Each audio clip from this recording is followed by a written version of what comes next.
Lipoma அதாவதுங்க ஸ்கின்ல வந்து ஒரு லேயர் ஆஃப் கொழுப்பு மாதிரி படிஞ்சிடும். இது வந்து பால்ஸ் மாதிரி இருக்கும். தமிழில் வந்து இதை கொழுப்பு கட்டிகள்னு சொல்லுவாங்க. இது எந்த மாதிரி இருக்கும் அப்படின்னு கேட்டிங்கன்னா, அல்லது உங்களுக்கு இருக்கிறது கொழுப்பு கட்டி தானா அப்படிங்கிறத நம்மளே செக் பண்ணுறது எப்படி அப்படின்னு கேட்டிங்கன்னா, இப்போது ஸ்கின்னுக்கு அடியில் ஒரு சின்ன பல்ஜ் மாதிரி இருக்குங்க. அந்த பல்ஜை நீங்கள் டச் பண்ணிங்கன்னா சின்னதாக அந்த இடத்துல இருந்து எக்ஸாக்டாக அது இருக்கிற இடத்துலேருந்து லைட்டாக நகர்ற மாதிரி ஒரு ஃபீல் தெரியும். இது வந்து சுத்தமாக வலி இருக்காது. இந்த கண்டிஷனுக்கு பேர் தான் லிப்போமா அல்லது கொழுப்பு கட்டின்னு தமிழில் சொல்கிறது. இது வந்து எங்கே வேணாலும் வரக்கூடுங்க. உங்கள் பாடியில் கைகளில் வரலாம், கழுத்தில் வரலாம், இடுப்பில் வரலாம், ஸ்கின்னுக்கு அடியில் எங்கே வேணாலும் வரக்கூடும். 1, 2, 3ன்னு டெவலப் ஆகிட்டு, அதாவது அதிகமாகிறதுக்கான பாசிபிலிட்டிஸ் உடம்புல நிறைய இருக்குது. நான் நிறைய ட்ரீட்மெண்ட்ஸ் பார்த்துட்டேன். இதுக்கு சொல்யூஷனே இல்லை, ஆப்ரேஷன் தான் பண்ணணும்னு சொல்லியிருக்கிறாங்க. ஆனால் எனக்கு ஆப்ரேஷன் பண்ண பயமாக இருக்குது, ஆப்ரேஷன் பண்ணால் திரும்ப வந்துருமோ அப்படிங்கிற ஒரு பயமும் இருந்துகிட்ருக்கு.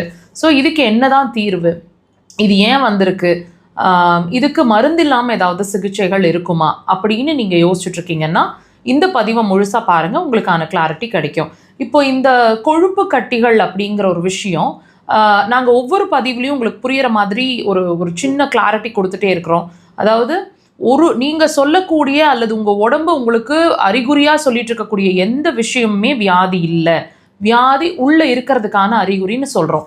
அந்த வகையில் இந்த கொழுப்பு கட்டி அல்லது லிப்போமான்னு சொல்லக்கூடிய விஷயமும் வியாதி இல்லைங்க. வியாதி உள்ளே இருக்கிறதுக்கான ஒரு சிம்டம் தான் இந்த கொழுப்பு கட்டி. என்ன வியாதியாக இருக்கக்கூடும், எந்த பிரச்சனைகள், என்ன உறுப்பு சார்ந்த பிரச்சனைகளாக இருக்கக்கூடும் அப்படின்னு கேட்டிங்கன்னா, லிவர் அண்ட் கால் பிளாடர் இந்த 2 உறுப்பும் பிரச்சனையில் இருக்குது அப்படின்றதுக்கான ஒரு அறிகுறி தான் நீங்கள் பார்த்துட்ருக்கிற அல்லது உணர்ந்துட்டுருக்கிற அந்த லிப்போமா அல்லது கொழுப்பு கட்டி. நம்ம உணவில் இருக்கக்கூடிய அல்லது நம்ம உடலில் வரக்கூடிய கொழுப்பை வந்து டைஜஸ்ட் பண்ணி எனர்ஜியாக கன்வெர்ட் பண்ணக்கூடிய மிகப்பெரிய வேலையை செய்கிற உறுப்பு அப்படிங்கிறது லிவர் அண்ட் கால் பிளாடர்னு நம்ம சின்ன வயசுலேயே படிச்சிருப்போம். இப்போது இந்த கொழுப்பு கரைய மாட்டேங்குது, கொழுப்பு அங்கங்கே போய் ஸ்கின்ல படிஞ்சிருது அப்படின்னா அப்போ நீங்கள் பார்க்க வேண்டியது, நீங்கள் ரியலைஸ் பண்ண வேண்டியது, நீங்கள் ட்ரீட் பண்ண வேண்டியது, இம்பார்ட்டன்ஸ் கொடுக்க வேண்டியது உங்களோட லிவர் அண்ட் கால் பிளாடர்.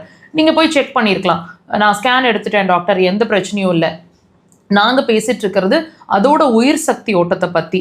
டெஃபினட்டாக நீங்கள் அக்குபஞ்சர் ட்ரை பண்ணி பாருங்கள். உள்ளே இருக்கிற கட்டிகள் ஆப்ரேஷன் இல்லாமல், சைட் எஃபெக்ட் இல்லாமல், திரும்ப வராமல் உள்ளேயே கரைய ஆரம்பிக்கும்.